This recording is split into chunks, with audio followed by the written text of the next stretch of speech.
Welcome to Plastic Model Mojo, a podcast dedicated to scale modeling, as well as the news and events around the hobby, where we hope to be informative and entertaining and help you keep your modeling mojo alive.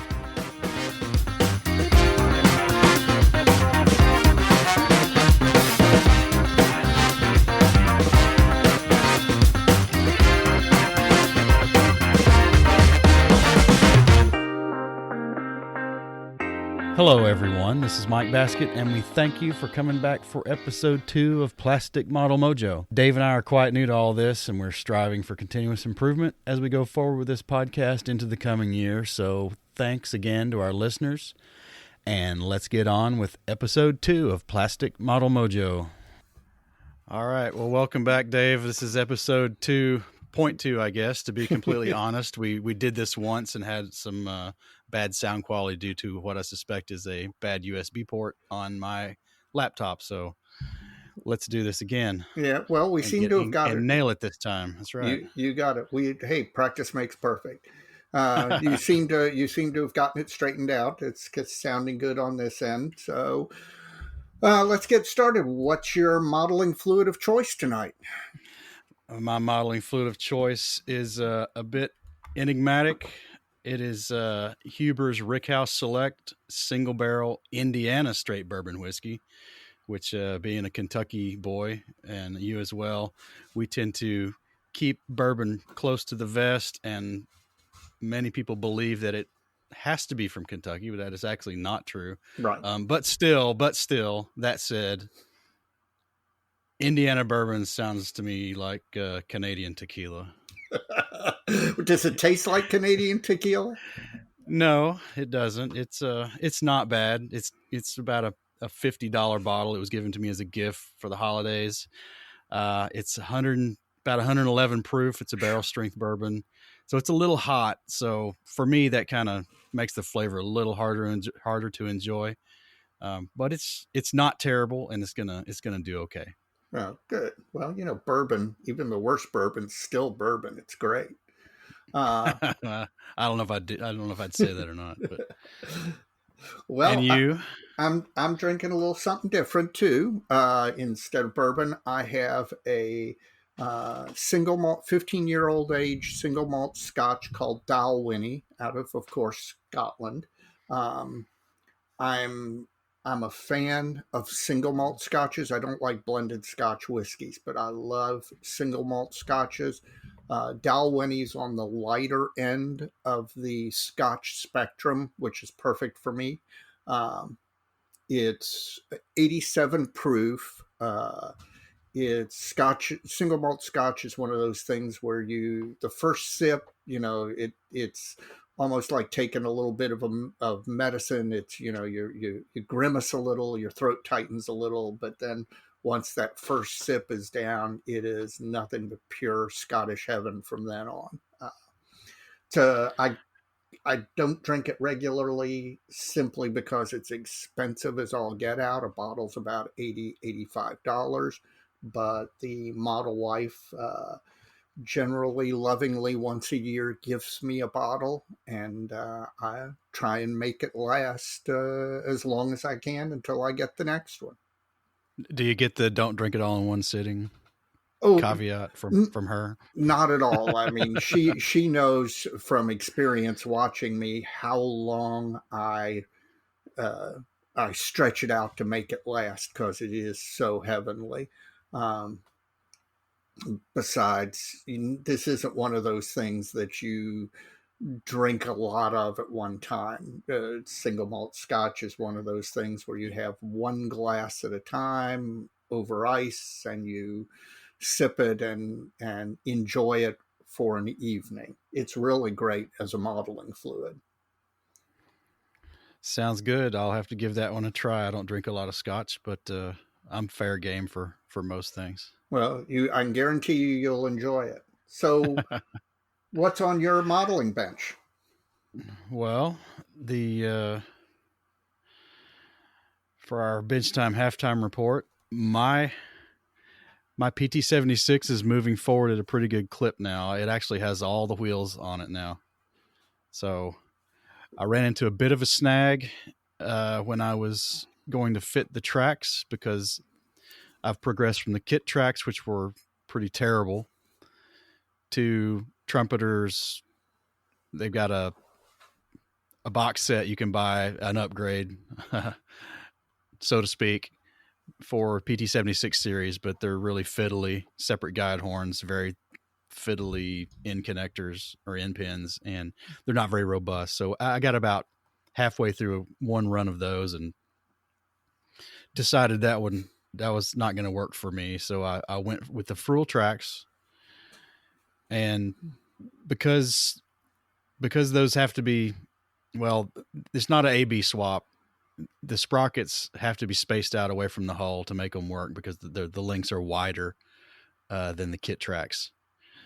And to do that, that ripples through everything. So the idler had to be spaced out, and then the road wheels have to be spaced out. And it was a little dicey because I needed a shim under the drive sprockets to get those to fit, and then I needed a spacer on the axle for the idler to get it spaced out, and then kind of had to wing the road wheels because they had really short, stubby axles and really no place to put a spacer.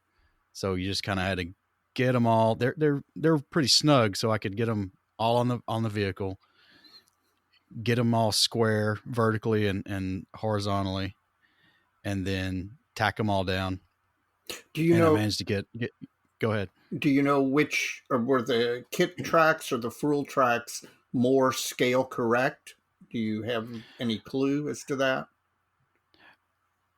I don't have a clue. I would venture to guess that the Frill tracks are the closest. Detail wise, they're certainly the best. Hmm. But I really don't know what was going to happen with those plastic link tracks from Trumpeter. I don't know if they may not even fit for all I know. But we've gotten through that, and I've got them all on. So next will be actually getting the links of the track runs correct. I'd started those, and they're still in white metal. I've got one run that was a little bit too long, and I've got one that's a little too short right now. So I got to add some links to one and cut a couple out of the other one, and then get those. I'll get them blackened and then weathered, and then get those fitted to the model, and then I can add the mud flaps on the ends of the fenders. And I think at that point it's pretty much done. I've got a little painting to do on the canvas cover on the gun mantlet. Right now it's just a base coat color of khaki, and I want to do some shading on that with some Vallejo paints. But really, that's all that's left, and it will be done. So I'm getting really close. Well, we'll all be glad to see this one cross the finish line. Yes, me too. Well, how about your AS1, is it? Yeah, my AS1 is slightly in a holding pattern, just not because anything's gone wrong. It's all in bare metal, alclad. I like the way it looks. However, there are a few flaws I need to go back and clean up. But I've put it on hold simply because I'm one of those people. I've got several projects on a bench at the same time. I'm not sure that's the best idea in the world, but I do it. And one of the other projects I have on the bench is the Brengen Oka, the MXY7 Oka, what the Allies called the Baka or Fool, the Japanese rocket-assisted suicide missile. The one-way ticket. The one-way ticket, usually carried underneath a Betty bomber. I've While I'm not necessarily fascinated with lots of parts of World War II, I am very interested in all of the technological advances that occurred, particularly the ones that were occurring on the Axis side at the end of the war. The Oka was definitely on my list. And then Brengen released a kit of it. They also have released a mask set for the canopy and a photo etch set. The mask set is a must-have simply because I, I think I said last episode, I'm one of the best developments in the last 30 years in modeling for me has been these canopy mask sets, because it was the part of the experience I disliked the most, and it is very time consuming to hand mask a canopy. Uh, the photo etch is, they sell it separately, and it is necessary because it's got, the classic ring and bead gun sight that you remember whenever you look at a picture of an Oka, and it's also got like a lifting hook eyelet, and a couple other things. But like a lot of photo etch, not all of it is useful. They tried to mold the mass balances as photo etch pieces, and that just simply does not work. Um, it wouldn't look right even if it did work. But it's just about ready, and I think I'm about to push this one along across the finish line. So we'll see Well, how it goes. how's the base kit? That's probably not a manufacturer that everybody's familiar with. Right. Brengen's out of Central or Eastern Europe, Czechia. I think we're supposed to call it Czechia now. Um, it's not your Edward, it's not your Tamiya, it's not Hasegawa, but it's not really short run. It's somewhere in between. Um, the moldings are nice. They're not crisp. There's a little more cleanup than you might have to do with an Edward kit, but they're accurate. Everything fits. Um, it's a very simple kit, as you could imagine, and I gotta say, I'm very very pleased with it. And when I get this one done, it's one I'll be happy to have in my case. All right. Well, good luck getting that one across the finish line. Yeah, well, thank you.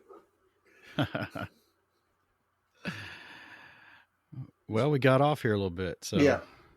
you're supposed to start the next one. All right, you netted that out.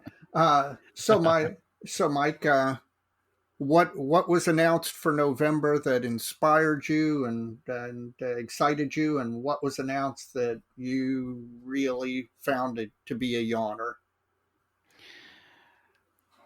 The kit that interested me most in the last month's releases, Ryfield Models is doing a Sherman 5C Firefly.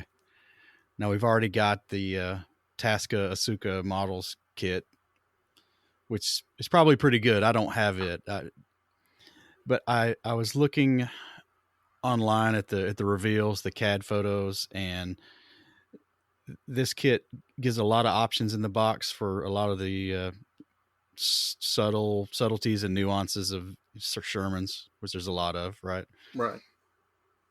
There's like multiple drive sprockets, multiple lifting eye variations. Yeah, even within the same model number. Yes. And this kit has a pretty unique track construction, which makes it look like those big block pad tracks will be a lot easier to manage than they have in the past.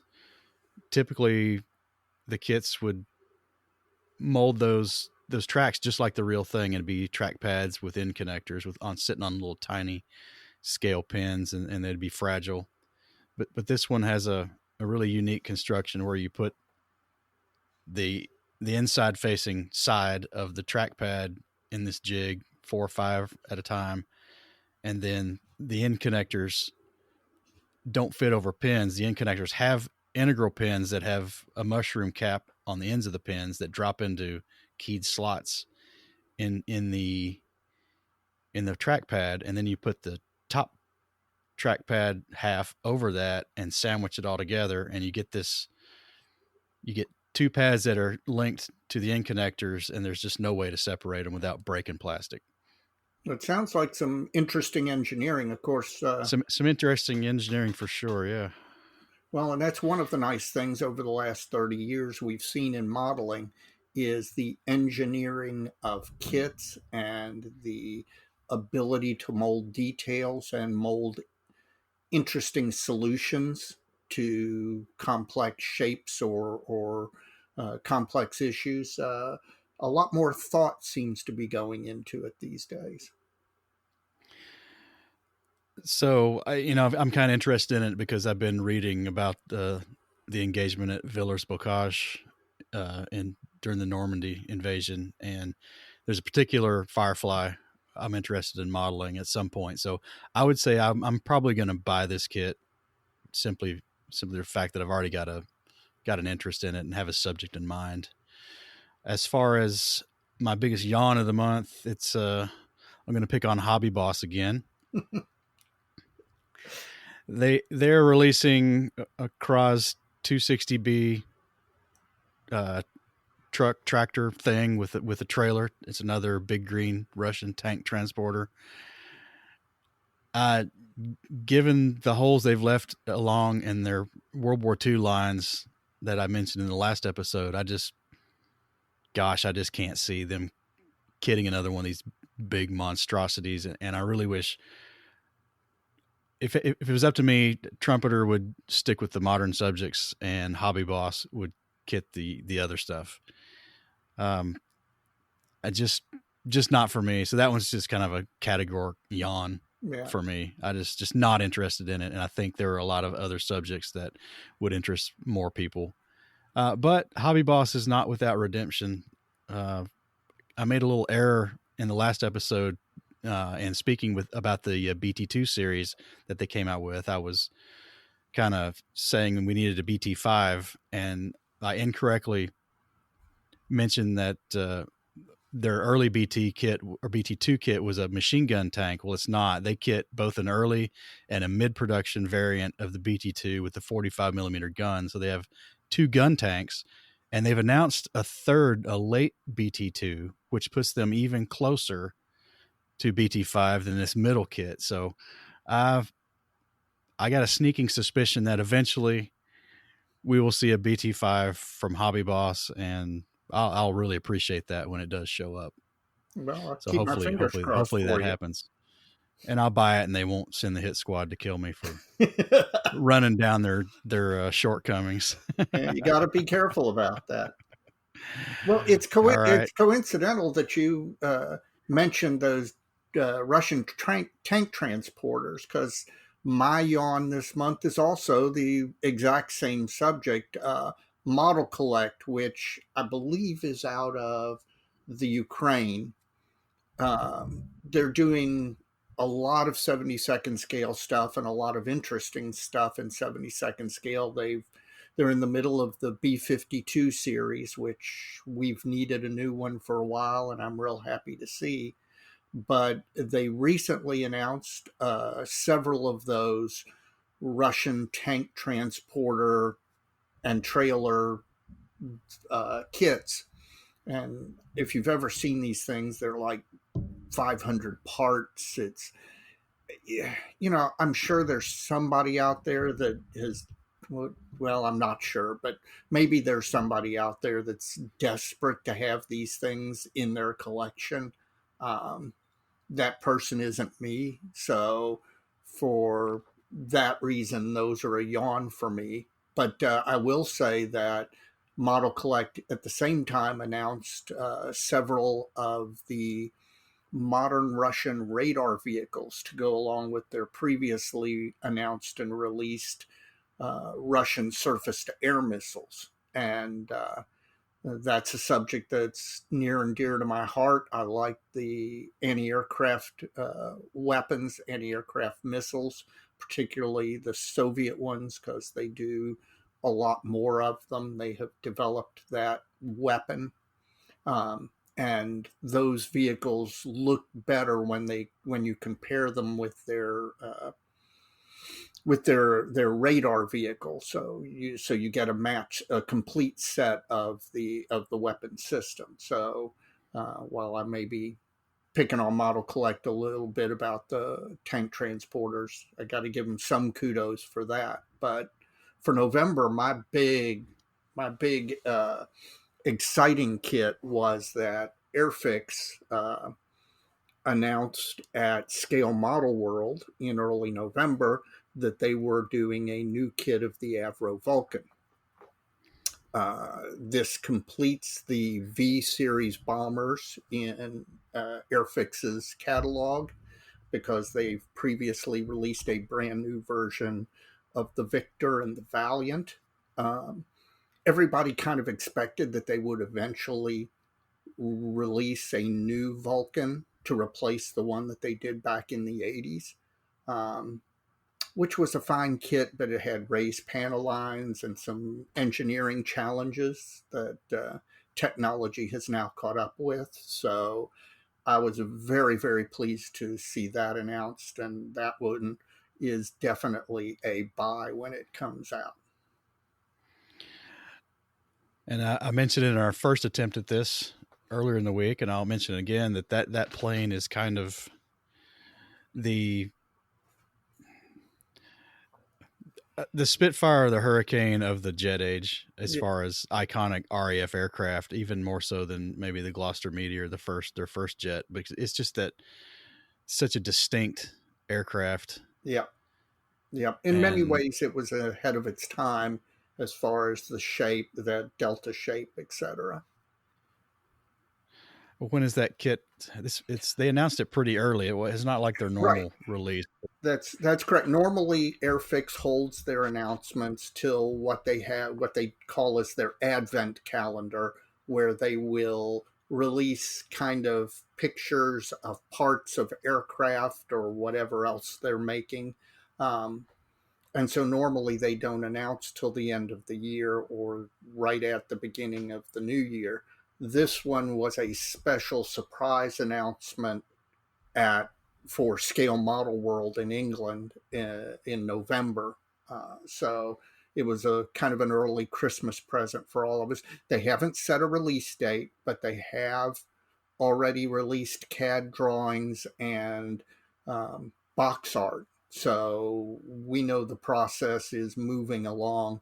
I'm betting we would see it by the first or second quarter of 2020. So you buying it? Oh yeah, that's an automatic buy. There's no question. All right. I just now have to figure out what to do with the two old Airfix uh, Vulcans that I've got in my stash. I'm afraid I'm those are surprised those were not as old as I thought they were. You said they were released in the 80s. I thought right. they might be even older than that, but It was done right after the Falklands War, because the Vulcan yes. finally got into combat in the Falklands War. It's the only time it was ever used in anger. And so it was very popular in England right in the 1982 time period. No, So that makes sense. that's when they did the kit. So All right. Well, if we're done with our most exciting and least exciting kit releases for the last month, I got to ask you, man, what broke your wallet this month?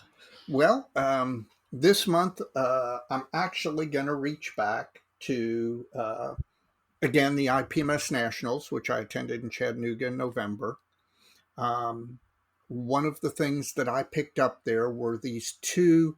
I don't know, you may have seen them on the internet, either on forums or discussion groups, or maybe a Facebook modeling page. They're called Infinity Easy Cutting Mat Type A and Type B. They look like small cutting mats. They're harder plastic. They're not like a one of the green cutting mats that most people model on. They're harder plastic, and they have engraved into them lines and shapes and patterns, very lightly engraved into them in a very thin line, just about an X-Acto width um, line than you fit an X-Acto knife in. And what they are for is you take the yellow kabuki tape and you've got a particular shape you want, and you find that on the mat. You lay the kabuki tape down. The kabuki tape is pretty see-through, and then you can use your X-Acto to follow the lines, put it into the groove after you furnish the tape down a little bit, and cut the shape that you're looking for. Um, it's really good if you don't have a canopy mask set for an aircraft that you're modeling. You can, through the use of the various shapes on these mats, you can end up cutting the shape that approximates the framing that you're trying to mask. Also, it's good for cutting uh, shapes to mask panels, say in a bare metal finish, or just even if you're doing regular weathering and shading on a painted surface. It's really, I can see them being very useful. I've already used them, and they do work very well. They're made in Japan. They're superbly engineered. The groove is exactly the width of an X-Acto blade, and the stuff cuts really, really well, and it doesn't harm the mat at all. So these things look like they'll last forever. Uh, I Well, picked. I'm looking at it now, and I'm thinking I'm gonna have to buy these. that's that's exactly and what happened to me. and I'm not an aircraft guy yet, but this We'll just get you. looks really useful. It is, and I can see any number of uses for it. Um, they're not Because very expensive. we talked last episode a little bit about I mentioned, I think if I recall correctly, the those canopy survival kits that have all the pre-cut Yeah, make tar. shapes on them already. Yeah, and this kind of it's kind of along that same vein, but Yep, you get to do it yourself. yep, yep. And So I would imagine with this and one or two of those sets, however many they have, that you pretty much would have it covered. yep, absolutely. Make tar makes 4 of those sets. I have Oh, 2 okay. of them. But yeah, between that and this, it's got your fine masking uh, needs covered. They're not very expensive. I picked them up at the Nationals, and I think they were less than $20 each. And definitely, you and I like modeling tools. That's a nice set of modeling tools. Well, we'll get these pictures up in the social media when we put this episode up, and Yeah, maybe they'll sell a few more to some people. sounds good. Now, what have you been spending your money on? No, I was bad in November. Um, um, I've bought quite a number of consumables again. I've picked up about 5 different vials of the various earth tones and weathering effects from Adam Wilder. I got two grit levels in his textured earth line. These are an acrylic paint essentially with an aggregate in them, and there's one that he calls Stony that's got a very heavy aggregate in it, and the other one is fine, I think, and it's more like maybe there's a sand in it or something even finer than that. But anyway, they're acrylics, so I haven't used them yet because that's going to kind of have to take a different vein in the way I'm weathering on the PT-76 I'm trying to get done.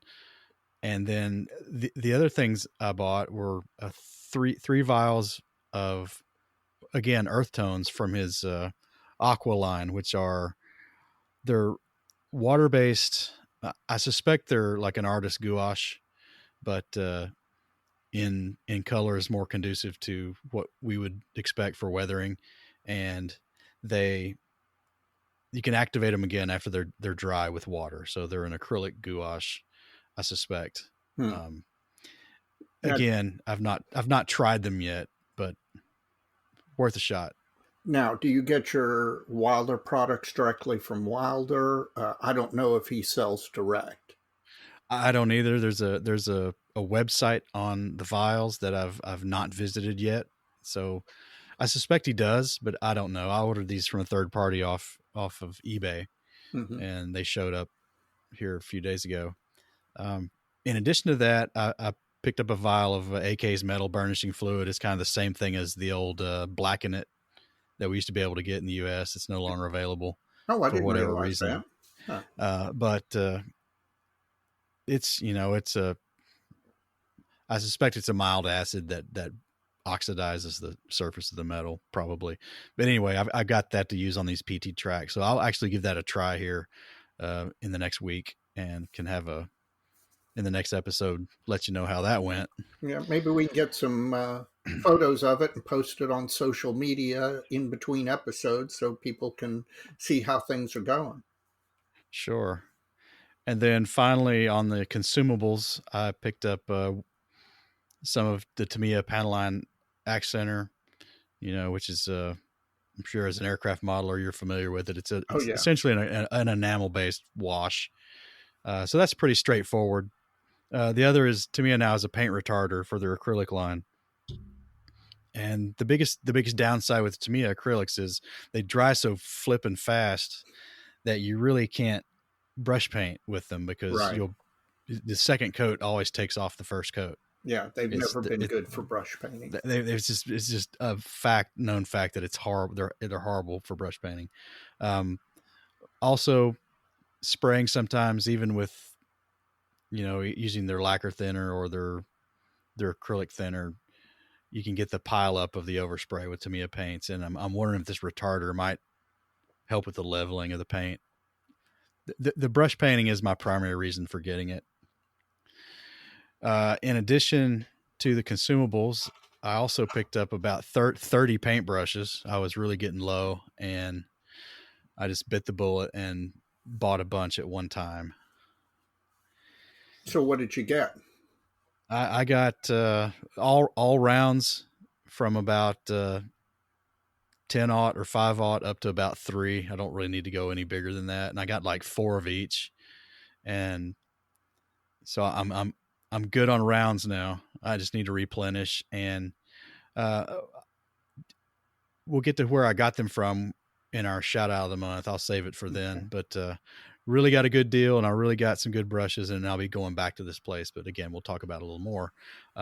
One other thing I bought, I actually added a kit to the stash in November. I picked up a Tamiya French UE tractor, the little French artillery tractor. Got that from Scale Model Graveyard off Facebook for a really low price. So I went ahead, it's a secondhand kit, but it's all there. Went ahead and picked that up. I didn't have one in the stash yet, so why not, right? Well, I've got a crap load of reference photos because the military museum up in Auburn, Indiana, where they held an AMPS National a long time ago, in their collection, they had one of those. And at that time, that Tamiya UE was brand new. So while I was in the museum, I shot a whole bunch of photos of that. Well, I'm sure I'll be happy to have those at some point. I don't know where along the timeline that's even going to fall, but sometimes you see something for a price and you just know to snap it up. Sure, absolutely. So speaking of buying online and wasting time on the World Wide Web, our special segment talking about where you find yourself going online on a regular basis. Now, this is excluding YouTube, which is a whole separate subject and a discussion for a episode all on its own. But this is those websites that you find yourself going back to again and again. Either it's a reference site, it's an information site, it's a modeling site, whatever it is, it's the place you find yourself going back to on the web all the time, very, very regularly, maybe even every day. So where do you go, Mike? Well, if we've done our homework, we should both have a list. Yes, we do. What's your first? My first one is a website called charsfrancais.net, basically FrenchTanks.net, essentially, if you put it in English. We'll save the URLs for social media. Sure. and any show notes we can put hopefully on the website for the podcast. We'll see. But anyway, because they get a little clumsy because they're some of them aren't in English and some of them are long. So Yeah. anyway, Charge Francais is an ongoing research kind of database on French armor. It's kind of old. It's been out there uh, probably since the 90s, I think. And it is just an incredible repository of primarily wartime photos of just about every French vehicle from World War One, the FT-17 up to, I don't know if it goes post-war or not, but certainly they cover the American and British vehicles that were used by the French army. I guess French army in exile that participated in the liberation of France after D-Day. And there's two sections that are of primary interest on this site. One is a chronological list. For example, you could pick 1935 and you would go into this section and it would have all the vehicles that were modeled 1935, like Hotchkiss H35, Renault R35, Samoa S35, all the 1935 year released vehicles. And when you go to any one of those, for the more prominent vehicles, there will be scores of photographs, wartime photographs of that vehicle. A lot of them are wartime German photographs. A lot of them are factory photographs. There'll be images and sketches from factory drawings and technical manuals. And you get on there and you're going to find something you're interested in, guaranteed. It's very useful information. The other tab or menu selection that's of value, there's one, I'll call it individual classes. It's in French on the website. But it's pretty phonetically the same. So individual classes, they'll have an individual subject like Char B1 and B1 bis is one category. And it's probably the most exciting one on there because the Char B1s were all named. Each squadron would have a vehicle name. They'd all start with the same letter of the alphabet, A, B, C, D, and every vehicle in the squadron would be named, have an A name or a B name. And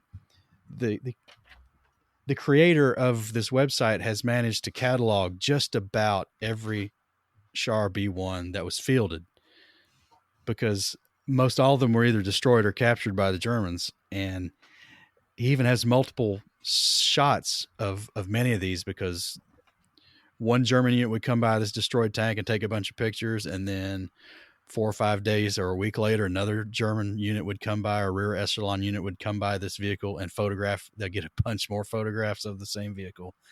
And it's just this website just has some really incredible things. And if you're into French armor at all, this is an essential go-to for your reference, because a lot of the print reference is hard to get. There's several series of small paperback books that have come out of France, but they've gone in and out of print really quickly. And just, if you need photographs, this is the place to go. Sounds like a great website. I'll have to visit it. I wasn't To aware check of that it. one out. Yes. And your number one? My number one is a slightly different type of website. It's ScaleMates.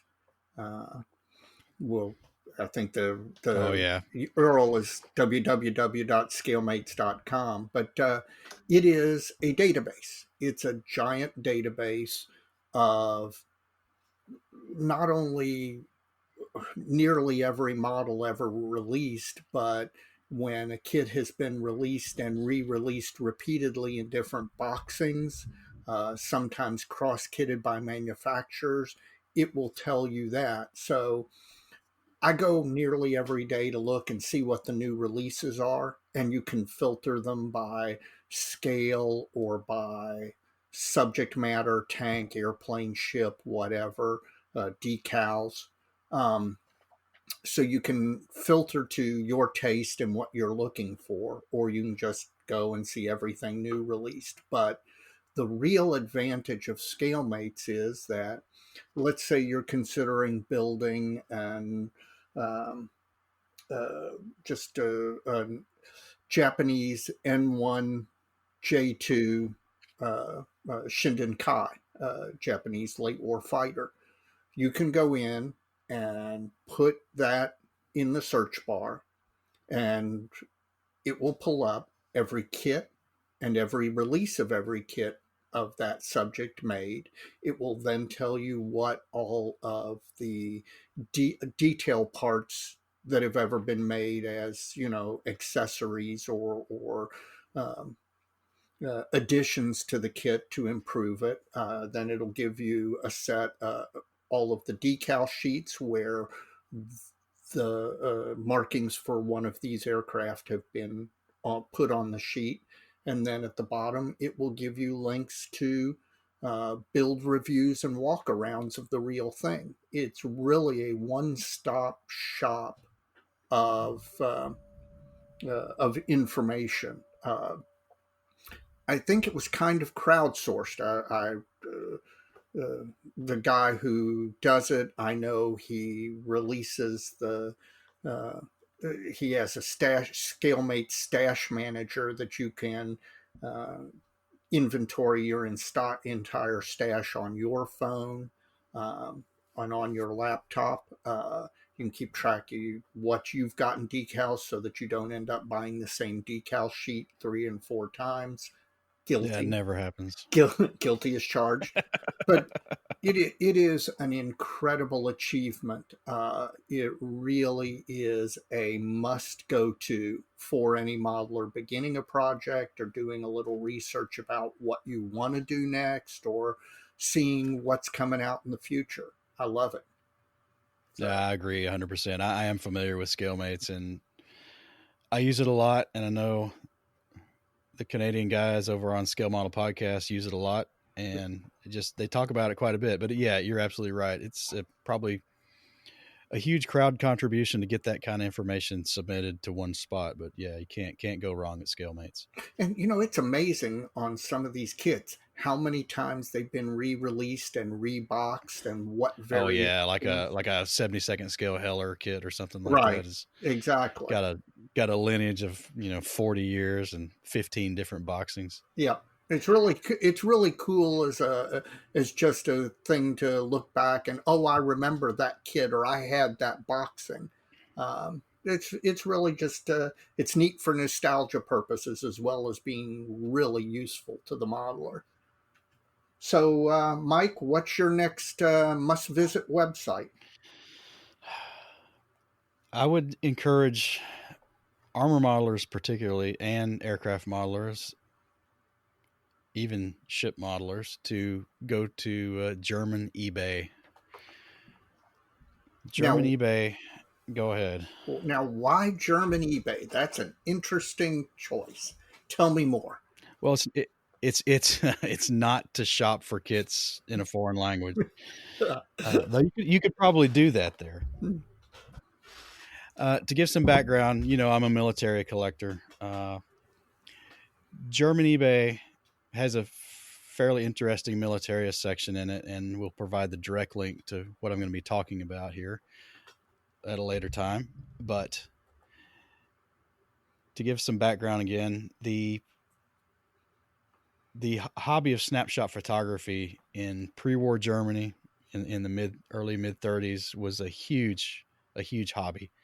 Um, Leica was making inexpensive and really good cameras, and Agfa film, of course, is the German film name, right? It's like Right, Fuji Kodak. in Japan or Kodak here. Um, so they had this hobby established already, and then when Germany went to war, they did not discourage personal camera use by individual soldiers, unlike we do now. Yeah, Uh, they didn't think they were going to lose, I guess, and did not mind documenting every detail of every footstep going whichever direction they were going.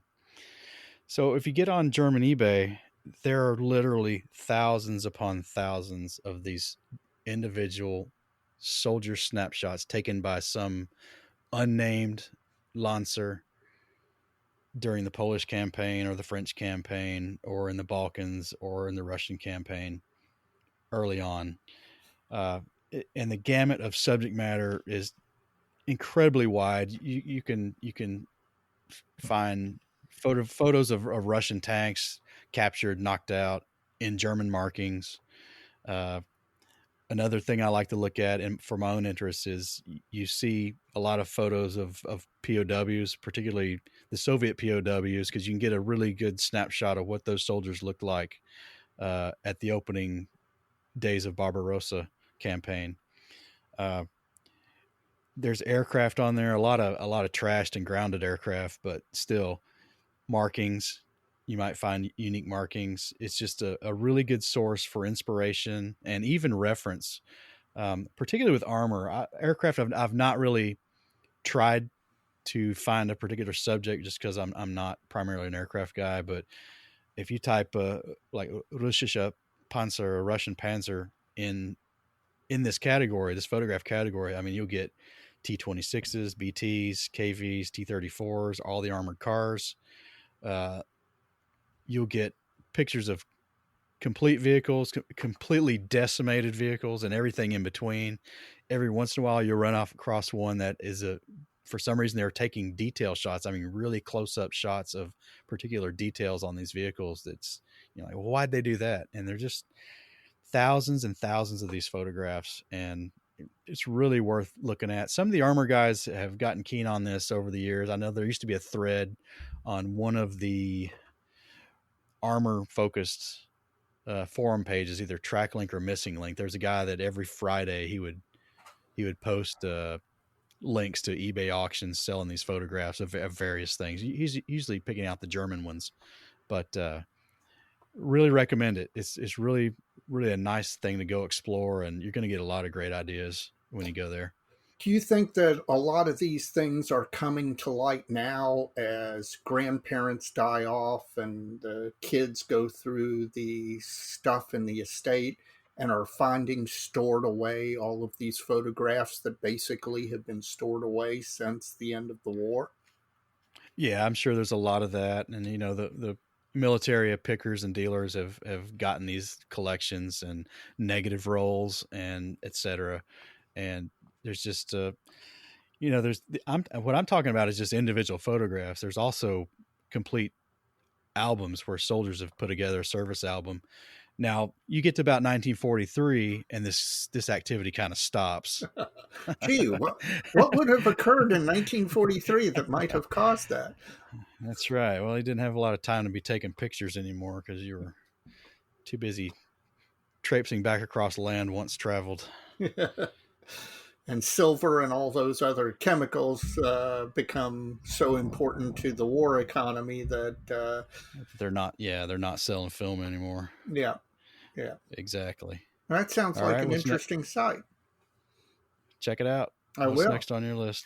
Well, it's funny that you mention missing links and track links, because my next site is um, it's 72nd Scale Aircraft Forum.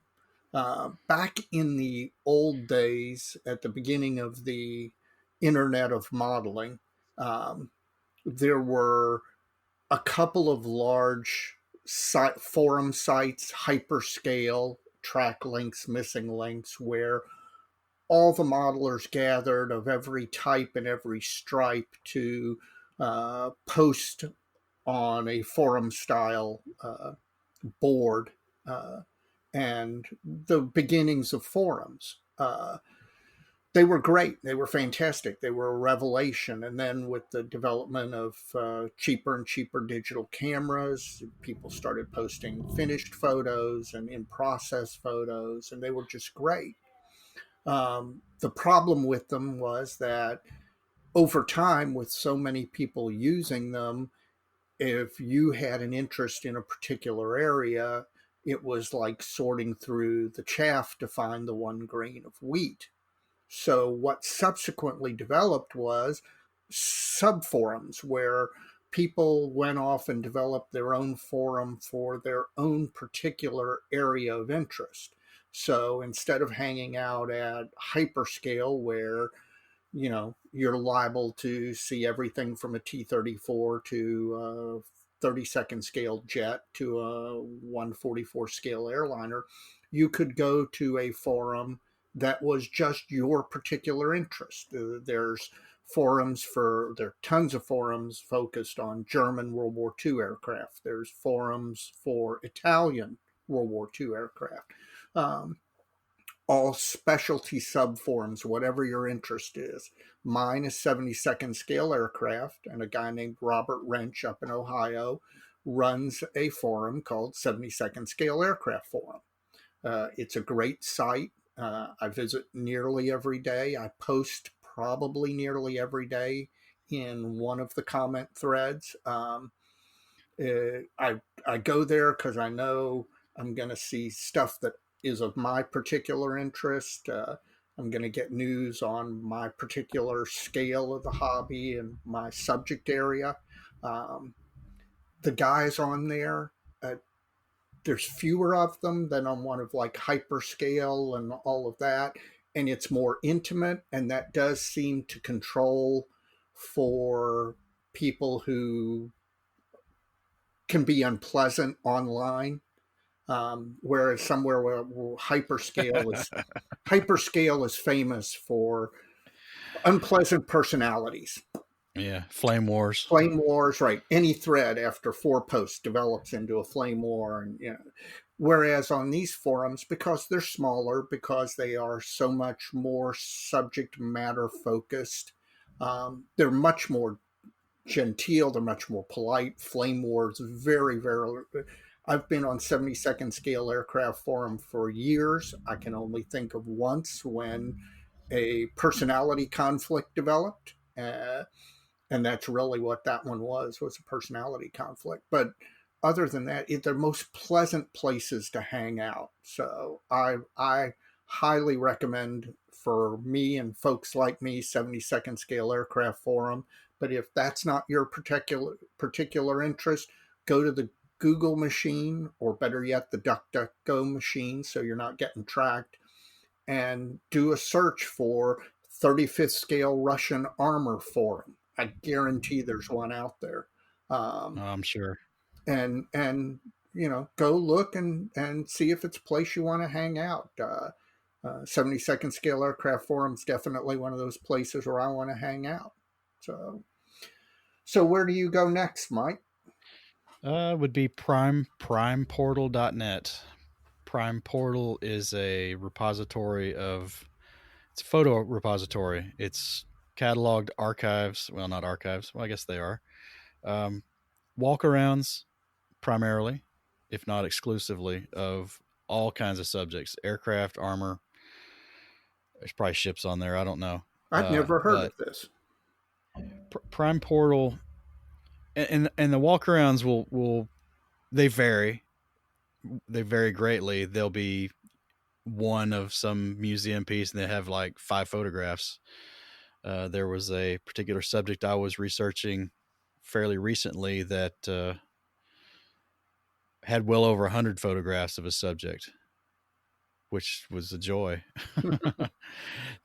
to find that kind of information for essentially free. I had to pay for my computer and all that to find it, I guess. But once I was there, I didn't have to pay for it. Yeah. Primeportal.net.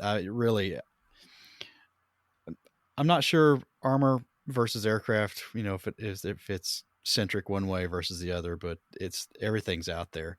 And really, there's a lot of really great walkarounds. So if you know of a museum piece somewhere, it's probably been photographed by one or more people, and it's out there on Prime Portal. Sounds like a great site. And you got another one? Yeah, I got one more for you. And this one's subject matter specific. One of the areas of interest for me are Japanese World War II aircraft. They're just endlessly fascinating to me, the camouflage schemes, the aircraft themselves. there is a website called Arawasi, which is Japanese for wild eagle, which was, I think, one of the nicknames that the Japanese press and propaganda used for their pilots as wild eagles. Um, it's a blog, and well, it's more than a blog, but the part that I'm most interested in that I go visit quite often is a blog. And just it's really interesting. Every day or few days, there's a post.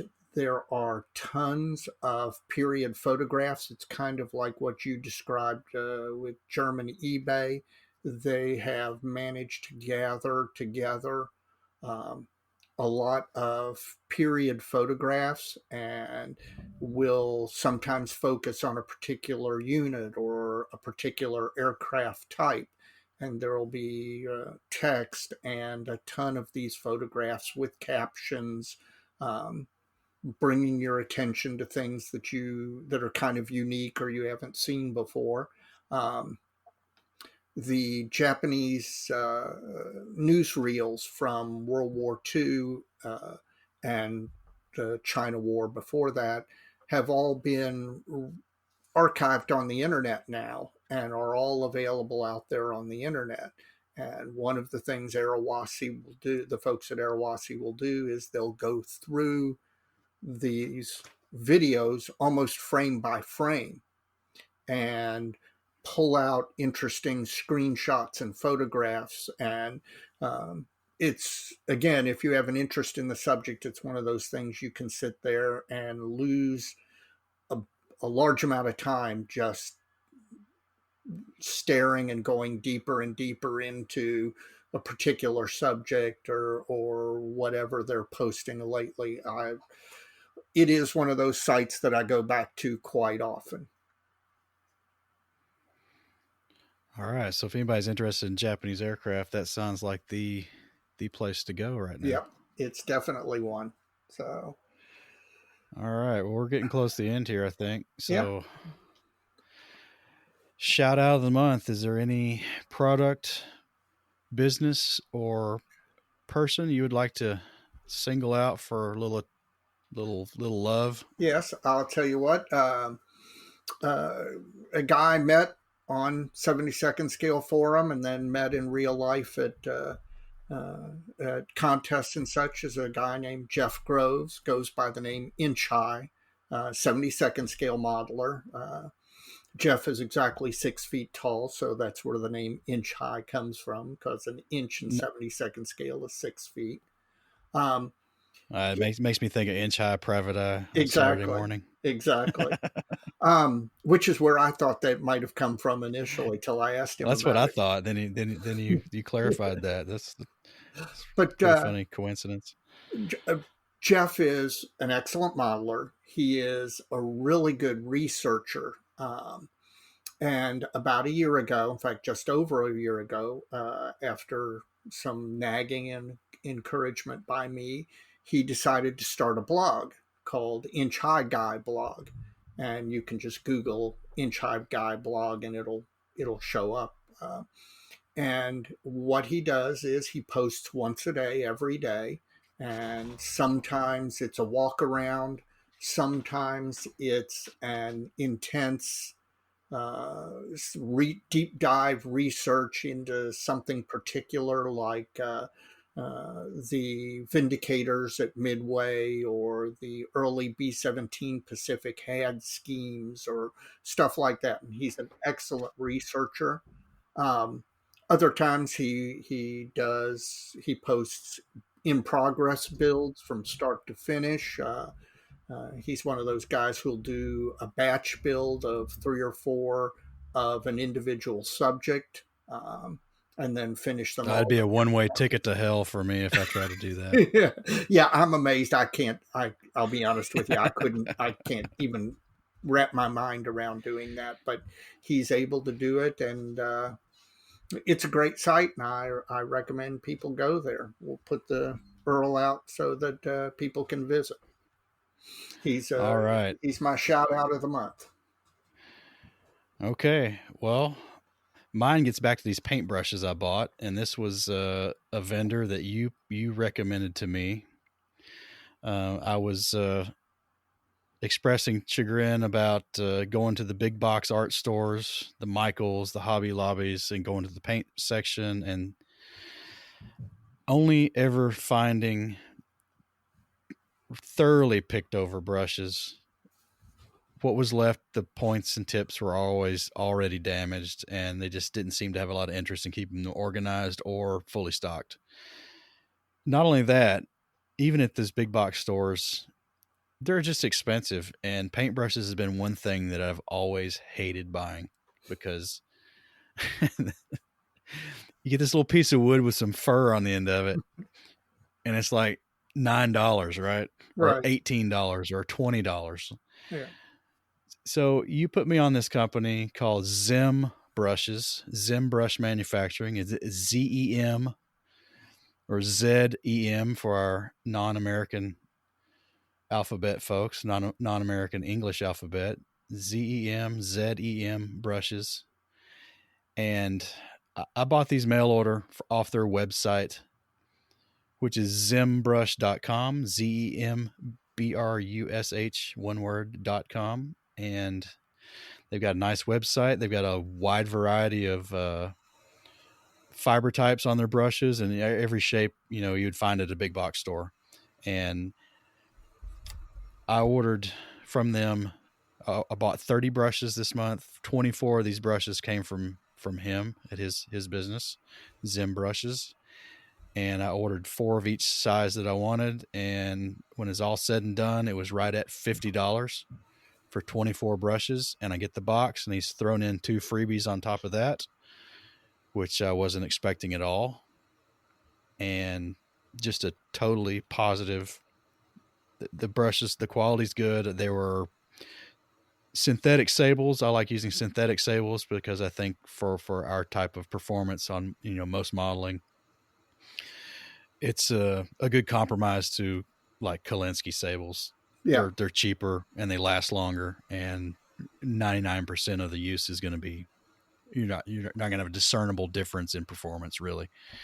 And you can put them in liquid cement and paint and back and forth and all that. And, they just, if you take care of them reasonably well, they last a reasonable amount of time. And I was just really pleased with the service I got from them, and I highly recommend them. We'll put their URL up as soon as we can, and I highly encourage folks to give them a shot if you're looking for affordable quality paintbrushes. Man, they're going to be the place to go. Sounds great. That's it. Sounds great. All right. Well, I think we've come to the end here. Come to right an hour again. By the time I edit it out, we'll be a little over, but not much. As always, Dave, there's just so many kits. So little time. See you next time. See you next time. Bye-bye. Bye.